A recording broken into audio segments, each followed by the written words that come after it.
October 31st was the final day of the year for the Celtic people of the north. And that day was called the day of Samhain. And this individual, wal-iyadhu billah, was supposed to be their god of the spirits of the dead, of evil again. And according to their belief, the evil spirits would rise to the surface and would terrorize people on that evening.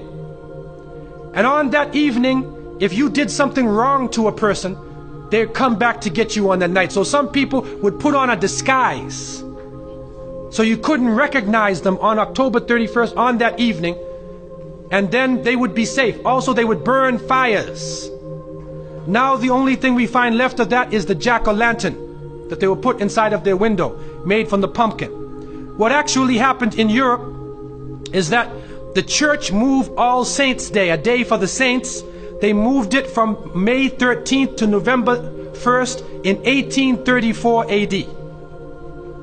And so what they said was that the 31st night is All Hallows Evening. All Hallows Evening, which in America later became known as Halloween.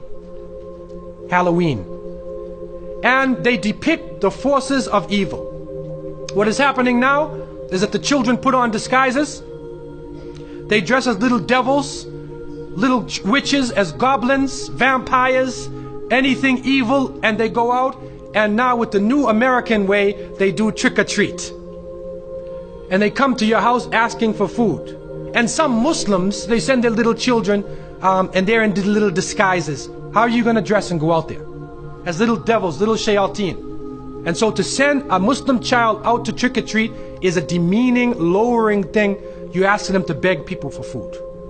Then they're dressed up as a way that they're not. Then when the candies and things come in the bag, how do you know what it is they actually gave you? Is it halal? Most of the candies today are made with gelatin, with glycerin. They're made with pork products. And what is also happening is that there are some evil, wicked-minded people who are attacking children on that night. And there are literally groups of Satanists who are capturing children, sacrificing the child on that evening of Samhain, supposedly to get more spiritual power. It's happening right now. And so from so many angles, Muslims should have nothing to do with Halloween.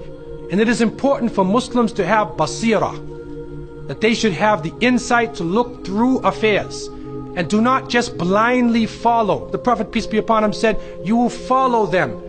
You will follow the people who came before you inch by inch, foot by foot. Even if they crawl into the hole of a lizard, you crawl inside there with them. And then they said, who are these people? Are they the Christians and the Jews? And the Prophet, peace be upon him, said, who else? And so it has come to pass. And you can't Islamicize these occasions.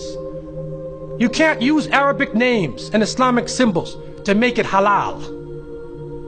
And secondly, it is important for Muslims to cherish their own holidays. When the Eid al-Fitr comes, take the day off. There are some Muslims who go to work on Eid. They go to Eid prayer and they go to work. So what happens to your children? They don't have a chance to relax and enjoy themselves. Organize an activity. Bring their families together. Eat together.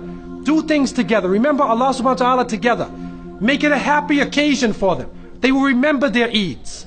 Eid al-Fitr, Eid al-Adha.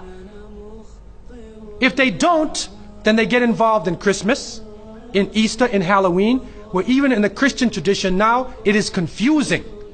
And many of the Christians now, Seventh-day Adventists, Jehovah's Witnesses, and many people are taking a stand.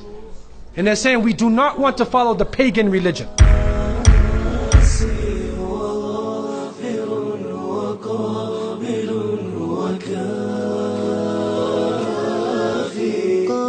قابلتهن ثلاثة بثلاثة